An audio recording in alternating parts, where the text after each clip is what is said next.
મુખ્યમંત્રી યુવા સ્વાવલંબન યોજના જે આપણી ગુજરાતની મોટામાં મોટી સ્કોલરશિપ છે, જે ગુજરાત ગવર્મેન્ટ આપણા કોલેજના સ્ટુડન્ટ્સને આપે છે ફર્સ્ટ યરની અંદર જે લોકો એન્ટર થયા હોય એ લોકો માટે, અને એવરી યર આ સ્કોલરશિપ આપે છે. તો એની એલિજિબિલિટી શું છે જેના વિશે હું આજે ડિટેલમાં વાત કરવાનો છું. આપણે બેટા MYSYનો આખો એક પ્લેલિસ્ટ બનાવ્યું છે.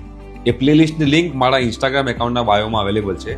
ત્યાં આગળ સ્ટેપ બાય સ્ટેપ MYSYની બધી A to Z information available છે. કેવી રીતે એપ્લાય કરવું, શું કરવું, બધું એમાં તમને મળી જશે.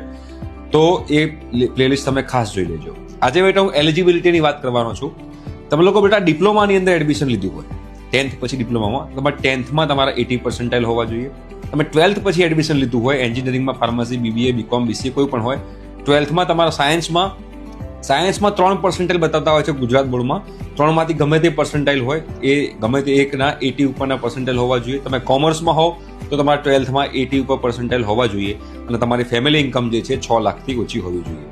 તો તમે લોકો જે છે MYSY માટે એલિજિબલ છો. કેટેગરી કોઈ પણ હોય, open, SC, ST, SC, BC, open EWS, તમામ વિદ્યાર્થીઓ આ સ્કોલરશિપ માટે એપ્લાય કરી શકે છે. બીજી વાત કે તમે ગવર્મેન્ટ કોલેજમાં એડમિશન લીધું હોય તો પણ તમે એપ્લાય કરી શકો છો. તમે લોકો સેલ્ફ ફાઇનાન્સ કોલેજમાં હોવ, તમને ફ્રી સીટમાં એડમિશન મળ્યું હોય, તમે free seat card through admission લીધું હોય તો પણ તમે લોકો આની અંદર એપ્લાય કરી શકો છો.